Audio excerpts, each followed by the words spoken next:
Hello and welcome back to the podcast with me, Nick Boddington. So today and the next couple of episodes, I would say probably 5 or 6 episodes, I'm going to talk to you about a testing phase. And on this episode, I'm going to explain to you why this testing phase is important and why we should do it.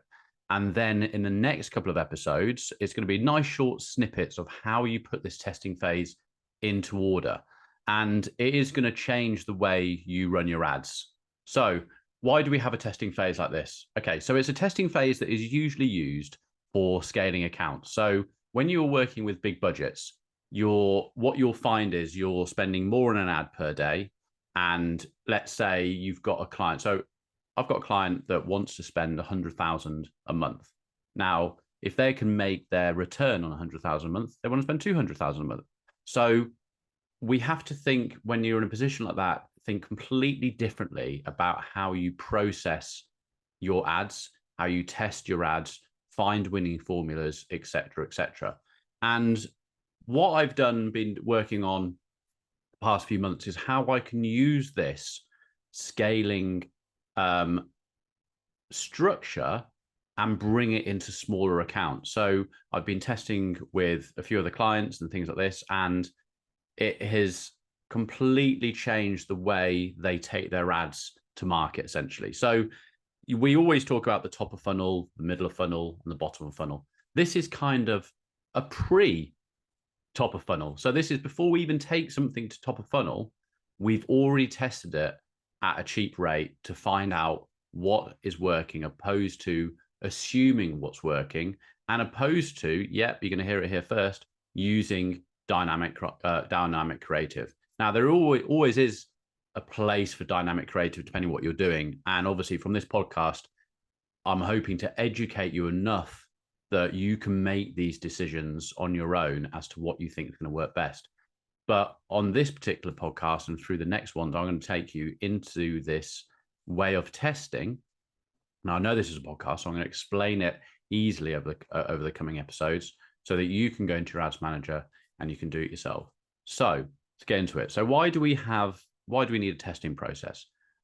If we are concentrating on a creative and we're concentrating on a hook and a headline and some copy, if we don't know what is resonating when we launch an ad, we are either going to have, hopefully, potluck that it works, or we're going to have an ad that's mediocre, or worse than that, an ad that doesn't work at all.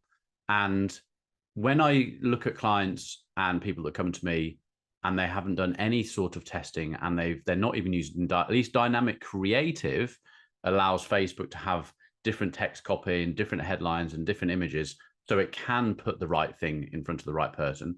But we still don't know what works, really. And it's, we've used it as a great point for when we're doing ads for local businesses, smaller areas. So if you've only got 100,000 in your audience, or 250,000, and you're spending 20 quid a day, it's not going to take Facebook very long, Meta very long, before it's shown everyone your advert.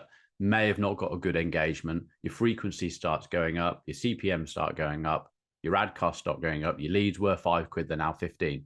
So we've just got to try and make sure that we're not going to do that. And that's what this does. So pre-top of funnel, we have 4 phases, and I'm going to do a little podcast for each phase, basically. So it's phase 1, phase 2, phase 3, phase 4.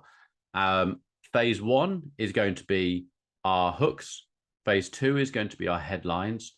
Phase 3 is going to be our creative, and phase 4 is going to be our audiences.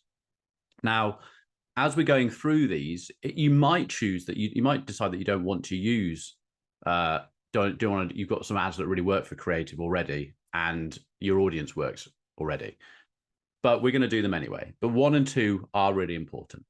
So I'm going to assume that all of you listening to this have got a favorite audience. And what I mean by that is you've been running ads for a while and you've got a lookalike audience of all your purchases or leads. And that lookalike audience, for instance, might be a 1%, or it might be a 10%, or a 5%, or whatever. But either way, it works. Or you've got an audience base of interests, and there's 2.5 million people made out of mums with babies, into baby clothes, blah, blah, whatever those interests may be, and they're all stacked up, but you've got an audience and you know that this is kind of like your go-to audience. So I'm assuming you've got a go-to audience. That's part one checked off. Part two is that you've got to get this going, is that you've got a creative that you've been working on that works really well. And let's say it is going to mums and babies. You've got a picture of a mum holding a baby and she's looking at the camera, and you maybe have a little bit of text over it, but you've used it before and it's gained some traction and you've had orders from it. So we're assuming two things to start this first phase. You've got an audience that you trust and love, and you've got a creative that you trust and love. Right. First of all, I want you to create a Excel spreadsheet or a Google sheet, and you're going to call this your testing phase. And you're going to create a number of tabs. You're going to create a creative tab. You're going to create a headline tab. You're going to create a hook tab, and you can create an audience tab. Now, in your creative tab, you're going to create a row and you're going to call it 1001. Okay. And and right next to it, you're going to put in the creative that you want to use. Now, this could be a carousel, it could be an image, it could be a video, it could be a GIF. It doesn't matter what it is. It's just creative that you know has worked, because that's what we're going to do the test on. Okay. And the reason we're going to number it is because we want to keep our testing basis. We want to keep our ads manager nice and clean. And we've got an area, your Excel spreadsheet or your Google sheet, that we can go back to and reference what's working. Okay. You've now got 1001 and your creative in that tab. Now go to your next tab, which will be your hook tab. First of all, we're going to test some hooks. So what is a hook? A hook is basically an area, is a piece of copy, which, that's the best way I can describe this, is when you're looking at a Facebook ad, or when you're looking at your preview, when you're building an ad, you will have see more. And the user, when they see your ad, has to, if you've got extra text, will have a see more little blue writing pop up on the ad, and you click that to read any more copy text that is in the ad. Our hook is going to be the first sentence before see more. Okay. So an ad is usually structured with the hook, which is your first sentence. That's the first thing someone sees in your text box, followed by the body copy. Okay. And then at the bottom underneath the ad, next to shop now or learn more, you have your headline. Okay. These are the three areas. Now you'll notice in our spreadsheet, we haven't created a body copy. Now, once you understand how this testing procedure works, you are more than welcome to have a body copy tab and test the body copy. I do sometimes. It depends really on how my ads are working. But essentially, the reason why we don't go to that bit as much is because the headline, if it's strong, and we'll find out from testing, is strong enough for someone to click the ad. And then you can sell them more on the landing page or wherever you're taking them. And the hook is strong enough for someone to see the hook and either click through or then see more to read more text, which is your body copy. Either way, these two are really, really important. They're the most important things to get right to get someone to go through to your website.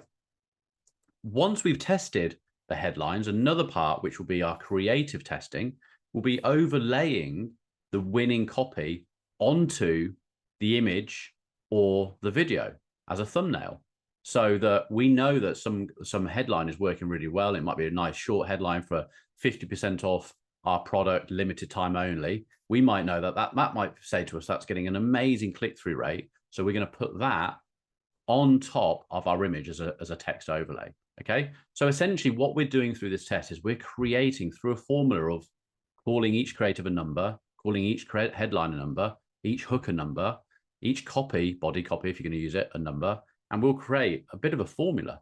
Yeah. Well, we are creating a formula that we can then take in top of funnel because we've done testing. Okay. So you've created your creative tab, your headline tab, your hook tab, and if you like, your body copy tab. Now, so for the purpose of this exercise, I want you to be going away off this podcast, and I want you to look at your different types of headlines and your different types of hooks, because they're the things that when we do our next podcast, which will be our hook test on how we set up the hooks and how we test these through. But get ready. I'm going to say something which, if you've listened to this podcast for a while, you're going to think I'm absolutely mad and what's gone wrong. We are going to use, drum roll, we are going to use traffic for the test. Now, I know you're all sitting there driving the car, on a walk, or just listening to this at work and thinking traffic. He has literally said for the last year, 2 years, do not ever use a traffic campaign. Yes, and you're right. I say do not ever use a traffic campaign for getting sales. This is a test. And what I've come to realize through months and months of research is that it's fine doing this test if I've got a client or an account with a lot of budget to do this for. But what I've come to realize is if I'm not working with loads of cash, and I'm not even talking like £10 a day, I'm talking even if I'm using 100, 200, 300 pounds a day, I can burn through a client's money doing this test process using conversions. So I switched to traffic because traffic will still give me the metrics I need to know this test is right before we take it to a top of funnel on a conversion campaign. The metrics we're going to be looking at through this are a CPM, we are going to be looking at a click-through rate, and we're going to be looking at a cost per click. Now, using traffic, it's always going to be expanded compared to a conversion metric. And what I mean by that is, and expanded was probably the wrong word, but hey, listen, my English isn't great, is if a traffic campaign gets us a click-through on a headline of 5%, then it's going to be, let's say, 2% on a conversion. If a CPM is coming through really low at £2.50 on a traffic campaign, then it's going to be around about £7 on a conversion campaign. Okay, I understand that. But what we're looking for here is which headline works better than the others, which hook works better than the others, which audience works better than the others, which creative works better than from the others. And traffic allows us to make those decisions using these metrics. For instance, if we test 5 headlines and we see that, and we did this yesterday, and a client did yesterday, and he sent me his report. He only, out of the 5, he had 1 that was a good click-through rate at like 1.97. The other one was at like 1.2, which is still not too bad. The others were all under 1%. And as you know, I like to say that my threshold is 1% on a click-through rate. So if he'd used the ones, let's say that he'd written his headlines and he'd chosen one headline, and that one headline happened to be, now that we've tested it, one that was under 1% click-through. He had another one that was double that, but without doing this testing process, he wasn't able to know. So now he's done his headline test, his hook test. He's now, after he emailed me this morning, he's now doing his hook test. His headline test. He did a hook test. He's now doing his headline test. So he's got his creative that he loves, that he's already running ads. It works really, really well. And he's called that 101. Okay. He didn't put 2 zeros in because it's a smaller business. So 101.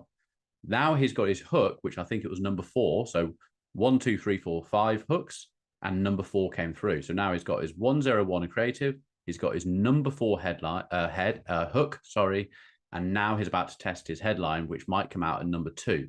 He's created a formula, which is that creative with hook 4 and headline, let's say, for instance, 2. He could now, if he wanted to, take that to top of funnel and run an ad to that to his chosen audience, knowing that that is more likely than not to be a good ad. And remember, he's gone to that winning audience as well. So he hasn't had to test that audience. He can if he wants. So all these sort of things can all be tested. So you've got a winning formula. So if you wanted to go through the whole thing, you'd have 5 tests. You'd have a creative, a hook, a headline, a body copy, and an audience. And you'd create a winning formula, and then you go into top of funnel with that winning formula, push it forwards. And then you're always testing in the background. So I hope that wasn't too confusing. That is my introduction to this new testing process we're going to do. And we are going to do it in the next 4 or 5 podcasts, a nice, easy to manage way of getting your testing process working and getting your ads into a better place going forwards. I hope that helps, and I'll speak to you on the next one. Take care. Bye.